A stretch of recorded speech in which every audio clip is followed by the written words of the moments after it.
യോജിപ്പിച്ചത് മനുഷ്യൻ വേർപെടുത്താതിരിക്കട്ടെ. അല്പസമയം എല്ലാവരോട് ഇരിക്കുക. സ്നേഹമുള്ള സഹോദരി സഹോദരന്മാരെ, നമ്മൾ ഇന്ന് നമുക്ക് ഏവർക്കും പ്രിയപ്പെട്ട ബോബിൻ്റെയും ടീനായുടെയും വിവാഹ മനസ്സമ്മതത്തിനായി പള്ളിയിൽ ഒത്തുകൂടിയിരിക്കുകയാണ്. എല്ലാവർക്കും അറിയാവുന്നതുപോലെ ഈ ദേവാലയത്തിൽ വെച്ച് നാം ഇവിടെ ഇപ്പോൾ പങ്കുചേരുന്ന ഈ കർമ്മത്തിലൂടെ അവരുടെ വിവാഹത്തിനായുള്ള ആ മനസ്സമ്മതം അവർ തമ്മിൽ സമ്മതം കൊടുത്തതാണെങ്കിലും അത് പരസ്യമായി ഇവിടെ എല്ലാവരുടെയും മുമ്പിൽ ദൈവത്തിൻ്റെ ആ നാമത്തിൽ ദൈവത്തിൻ്റെ സന്നദ്ധിയിൽ അവർ പരസ്യമായി പ്രഖ്യാപിക്കുകയാണ്. തങ്ങൾ സമയമാകുമ്പോൾ നിശ്ചയിച്ച സമയത്ത് വിവാഹത്താൽ ബന്ധിതരായി ഭാര്യ ഭർത്താക്കന്മാരായി ജീവിക്കുവാൻ തീരുമാനിച്ചിരിക്കുന്നു. ഈ അവസരത്തിൽ നമുക്ക് ചിന്തിക്കുവാനുള്ളത് വിശുദ്ധ പത്രോസിന്റെ ലേഖനത്തിൽ നിന്ന് നാം കേട്ട കാര്യവും വിശുദ്ധ സുവിശേഷത്തിൽ നിന്ന് നാം കേട്ട കാര്യവുമാണ്. വിശുദ്ധ പത്രോസിന്റെ ലേഖനത്തിൽ നിന്ന് നാം കേട്ടത് എന്താണ്? ഒരു സ്ത്രീയുടെ അലങ്കാരം എന്താണ്, പുരുഷന്റെ അലങ്കാരം എന്താണെന്ന് വിശുദ്ധ പത്രോസ് നമ്മളോട് പറയുന്നുണ്ട്. സ്ത്രീയുടെ അലങ്കാരം എന്ന് പറയുന്നത് വേഷഭൂഷാദികള്, അതുപോലെ ആഭരണങ്ങള്, ഇതെല്ലാം ആണ് അലങ്കാരം എന്ന് നമ്മളൊക്കെ കരുതി പോകുന്ന ഒരു കാലഘട്ടത്തില് അതിന് കൂടുതൽ പ്രാധാന്യം കൊടുത്തുകൊണ്ട് ജീവിക്കുന്ന ഒരു കാലഘട്ടത്തിലുമാണ് നമ്മളിപ്പോൾ. പക്ഷേ ഒരു കാര്യം ഓർക്കണം, അവയൊക്കെ അലങ്കാരമാണ്. പക്ഷേ ആത്മീയമായ അലങ്കാരമില്ലാതെ ഇവയൊക്കെ ഉണ്ടായിക്കൊണ്ട് യാതൊരു പ്രയോജനവുമില്ല.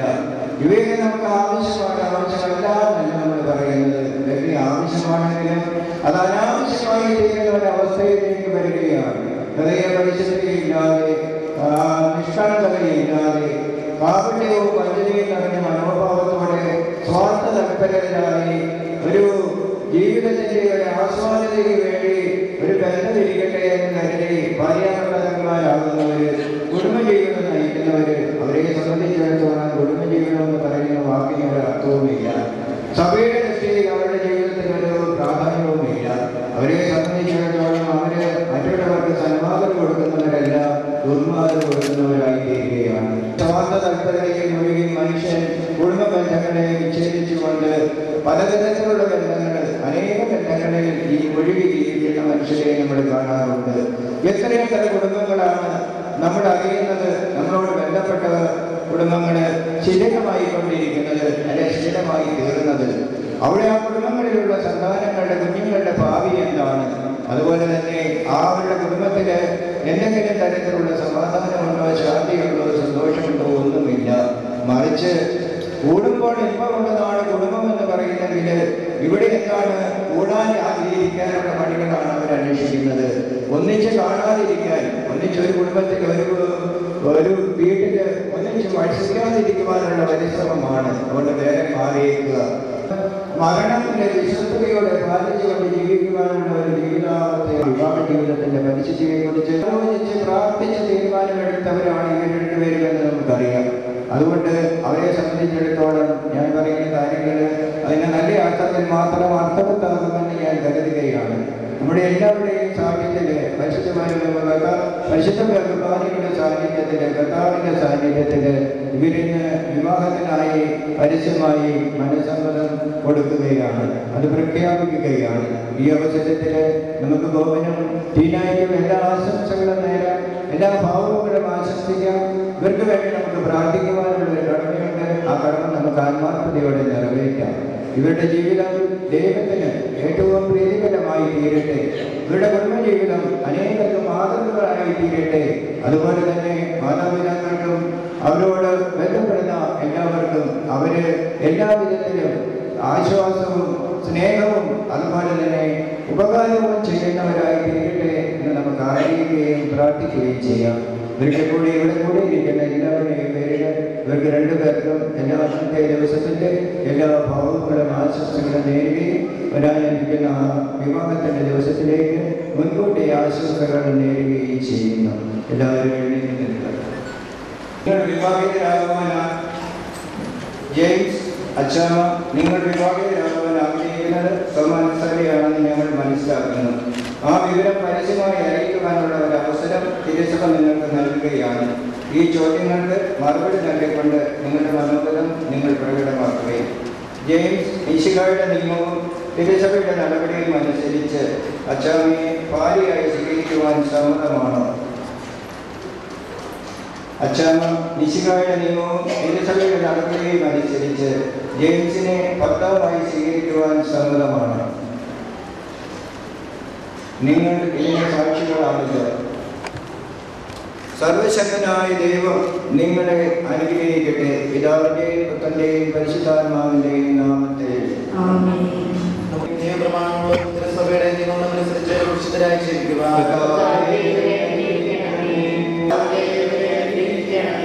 കുടുംബജീവിതത്തിന്റെ ഘടകങ്ങൾ ശരിക്കും മനസ്സിലാക്കുവാനും അതനുസരിച്ച് ജീവിതം ക്രമീകരിക്കുവാനും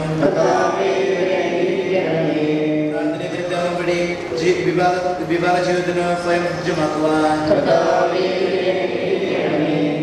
പ്രത്യേക വരം നൽകപ്പെടുന്നവർക്കല്ലാതെ വിവാഹ ജീവിതം വിജയപ്രദമായി നയിക്കുവാൻ സാധ്യമല്ലെന്ന് അറിയിച്ച കർത്താവേ, അങ്ങയുടെ സ്വർഗീയ ചൈതന്യം പ്രതീക്ഷിച്ചു നിൽക്കുന്ന ഈ വെളിവാസന്മാരെ തൃക്കൻ പാർക്കണമേ. ജീവിതത്തിന്റെ എല്ലാ ദിവസവും തുണയും സങ്കേതവും നൽകി അവരെ നയിക്കുമാറാകണമേ, ഇപ്പോഴും എപ്പോഴും എന്നേക്കും.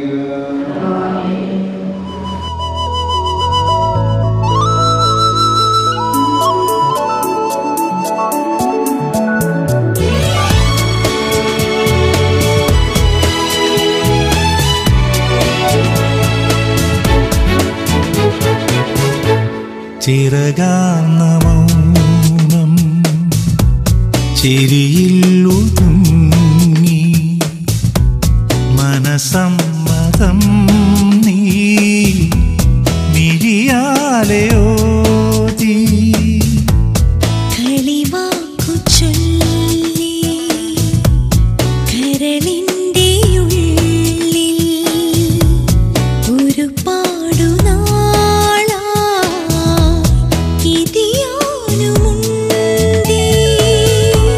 തിങ്കൾ തുളുമ്പും അഴകിൻ തടങ്ങളിൽ വിരലോടെ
जब एक दूजे के लिए बने। तेरी मेरी मेरी तेरी प्रेम कहानी है मुश्किल, दो लफ्जों में ये बयां ना हो पाए।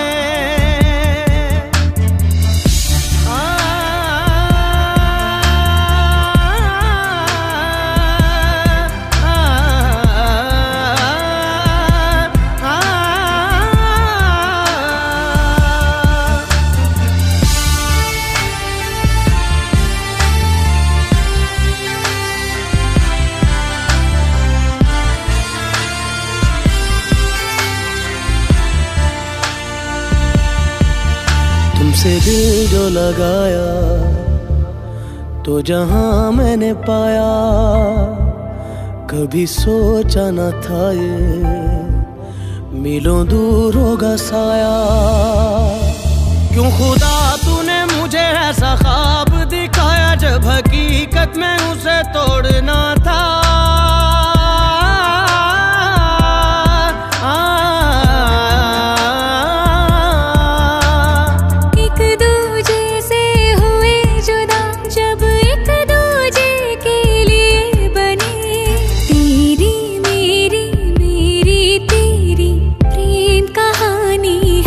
मुश्किल दो लफ्जों में ये बयां ना हो पाए। तेरी मेरी बातों का हर लम्हा सबसे अनजाना, दो लफ्जों में ये बयां ना हो पाए। हर एहसास में तू है, हर एक याद में तेरा अफसाना, दो लफ्जों में ये बयां ना हो पाए।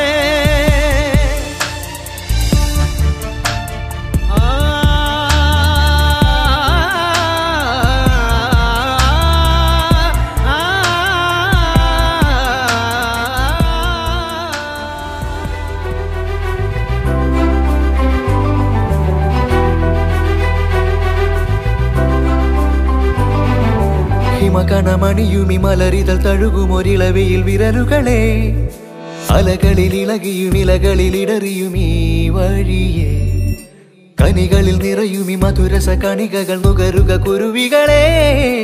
വരിക പുൽത്തുമ്പിലറിയ നീർത്തുള്ളി എഴുതിയ കവിതയിലെ വരി പോൽ.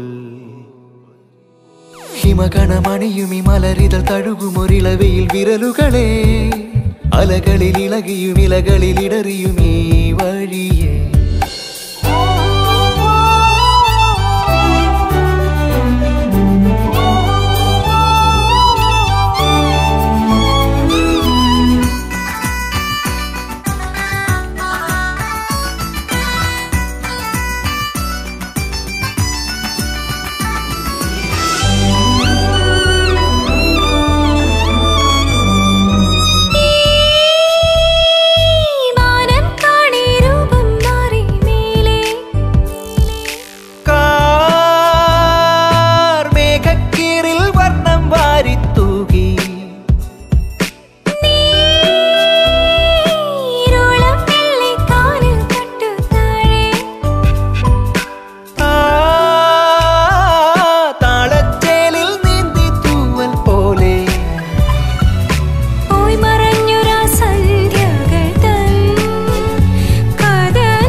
നിമിഷവുമിനിയുണരാം പോരൂ.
തീരമേ